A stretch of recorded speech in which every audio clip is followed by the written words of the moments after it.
me permite, só para concluir o raciocínio, a ideia do dinheiro. Quem é esta mulher que está na nota do nosso dinheiro? Eu não sei. Alguém aqui conhece? Pastor, eu faço a pergunta. Quem que é? Ele sabe. Quem que é? Fala. A Deus a razão. Eu faço essa pergunta há muitos anos e ninguém sabe responder. Essa é a deusa Semíramis, que nada mais é do que uma cópia da deusa Ísis do Egito. E ela é colocada no nosso dinheiro, nós ninguém percebemos isso, eles invadem a nossa privacidade, não perguntam se nós queremos essa mulher no nosso dinheiro ou não. E assim eles vão fazendo com o chip. Não vão perguntar se você quer o chip, como o irmão diz. Eles vão te obrigando automaticamente, vão retirando o dinheiro, você vai usar o cartão, daqui a pouco eles irão tirar o cartão e você vai ficar num local que você vai ser, teoricamente, obrigado. Tem empresas nos Estados Unidos que hoje exigem os seus altos funcionários e usem o chip. Já está causando polêmica. Eles já estão relutando contra isso. Bom, Reverendo Rogério Carvalho, como é que o senhor disse que a gente não devia se preocupar com isso, que o senhor chegou até a usar a palavra paranoia. Mas o cristão não tem que estar atento a essas coisas? Afinal de contas, é um texto da Bíblia. Diz que o anticristo vai fazer mesmo esse tipo de coisa. E aí? Eu acho que tem que tomar cuidado para não tornar essas leituras, porque depende muito da interpretação que nós fazemos do texto. E se a gente faz uma interpretação dessa forma, eu diria o seguinte: quem procura acha. Então vira uma grande teoria da conspiração em cima de um texto que pode ser interpretado de forma mais simples. Por exemplo? Por exemplo, nós temos duas formas básicas de interpretar Apocalipse. Aquela que nós conhecemos como preterista, ou seja, que tenta ler o Apocalipse no passado, na própria época de João. Então o Apocalipse fala de uma realidade do Império Romano. Então a besta nada mais seria do que a indicação talvez de um imperador romano. E o Império Romano, sim, tem esse controle de compra, venda, de comércio, tanto que o Império Romano é chamado da Grande Babilônia, prostituta, que se prostitui com o seu comércio com outras nações. E tem uma outra forma que eu gosto de dizer aos meus alunos, que eu chamo de Apocalipse sapato de pobre.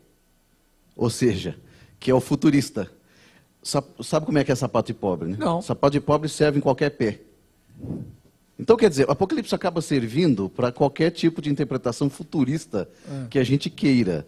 Então, eu concordo que, de fato, existe toda uma necessidade de controle das pessoas no que diz respeito a comércio, a mercado, ao capitalismo, mas até aí dizer que isso está lá no texto é complicado, especialmente no que diz respeito ao número 666, que é o que acho que causa mais medo em todo mundo. Eu trouxe aqui, se me der licença mostrar rapidamente. Qual câmera que ele mostra? Mostra para aquela que está atrás de você. Eu trouxe aqui só 3 exemplos daquilo que era conhecido já antes do século I, que chama-se gematria. Gematria é uma espécie de criptograma, onde, tanto no latim como no grego, assim como no hebraico, as letras equivalem a números, né, e os números equivalem a letras. Então, houve uma tentativa já de tentar encarar as letras do 666 em cima de nomes. Alguns nomes nós chegamos, como, por exemplo, Nero César, que forma os números 666, ou também no latim, Nero César, que forma 616, ou então em grego, Gaio César, ou Caio César, que foi o Calígula, que também forma 616. Acho que muita gente não sabe, mas muitos manuscritos achados pela arqueologia do livro de Apocalipse, não vem o número 666, vem o número 616. Né? E esses números dizem respeito a uma forma irônica que João trata a questão do comércio no Império Romano. Então, eu diria o seguinte, eu acho que é mais simples, é mais tranquilo a gente fazer uma interpretação que está ligada ainda à época de João, porque ele está escrevendo este livro às 7 igrejas da Ásia, da Ásia Menor, do que a gente tentar e ficar inventando futurismos, né? Tudo bem. Eu acompanho o senhor em parte, mas tem uma pergunta e a gente vai ler os e-mails agora, né? Para o senhor me responder depois. Se o livro de João foi escrito para os cristãos do primeiro século, que estavam sendo perseguidos e massacrados pelo Império Romano, como é que a gente explica as passagens que tratam da volta de Cristo e que Cristo não voltou naquela época? Então, o livro não é só para aquele período. Depois o senhor responde. Vamos lá, vamos ver o que o internauta está dizendo, dona Gerlânia. Você já tem alguma posição, dona Gerlânia? Não, continuo não sabendo de nada. É verdade que você rasgou o seu cartão de crédito que tem chip depois que você ouviu o doutor Pedrosa? Não. É, doutor Pedrosa, né? Ele também tem um. Enquanto ele tiver o dele, não tem problema. Né? Não. Todo dia eu vou ligar, doutor Pedrosa, o senhor continua com o cartão de chip? Eu aviso. Imagina. Ai.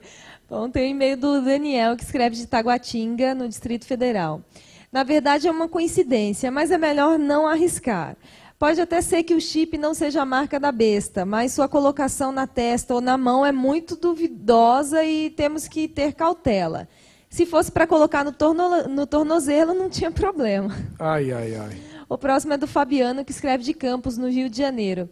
É notório, segundo o profeta Daniel em seu livro, que estamos vivendo o tempo do fim. Satanás tem cegado os cristãos dessa geração a não enxergarem os sinais. Ele tem em toda a história, tem se disfarçado de coisas boas e diz, isso não tem nada a ver, isso é o que o inimigo quer. Segundo o livro de Daniel, a ciência se multiplicaria de forma avassaladora. Nos últimos 20 anos, vimos um avanço tão grande na tecnologia que achamos até que estamos em outro planeta. O chip não é marca, mas será usado como veículo do anticristo, com certeza. O próximo é do Vinícius, que escreve de Vitória da Conquista, na Bahia. Antes do surgimento da medicina, o corpo era tido como algo sagrado e intocável. Se assim tivéssemos permanecido, nunca teríamos nos beneficiado dos avanços da medicina através das cirurgias, por exemplo. Acredito que o chip, se bem usado, pode trazer benefícios à vida, como um marca-passo tem. Ou a besta é tão besta que permite o bem. Ou essa história é um mito, não mais aceitável em nossos dias. O próximo e-mail é da Marta Kaiser, que escreve de Belo Horizonte. Pode ser que sim, pode ser que não. Só sei que vai enganar muita gente que se diz cristão. Devemos ficar atentos. Quando a pessoa acordar, já foi colocada a marca. Aí pode ser tarde. Devemos ficar atentos. Para dizer a verdade, a gente tem medo, pois se não estivermos vigiando, isso poderá acontecer conosco. E tem uma pergunta do Silvério, que escreve de Anápolis, em Goiás. Ele gostaria de perguntar para o doutor Pedrosa se o chip tem alguma relação de fabricação ou patrocínio relacionado com a maçonaria. Mas justo para o doutor Pedrosa, eu vou fazer essa pergunta. Quicou para mim. Eu vou mostrar aqui. É impossível entender o chip sem entender o anticristo. Continuando no raciocínio do pastor, vamos voltar na época de Jesus. Quem imperava era Nero. É considerado como se fosse o primeiro anticristo Nimrod, depois do dilúvio. E a esposa dele é essa Semírides, que está na nossa nota, no nosso cruzeiro, né, no nosso real. Que é isso? Não, mas já está há muito tempo, né? E agora no real. Essa mulher, ela é idolatrada, serviu como um símbolo de liberdade, pastor. Jesus é a liberdade, a verdade que liberta. Então essa mulher, a esposa, vamos dizer, de um anticristo, que a Bíblia nos ensina que nós teremos 8 reis. São reis em Apocalipse 17, 9 e 11. Aqui está o sentido. Quem tem sabedoria, de novo ele fala em sabedoria, para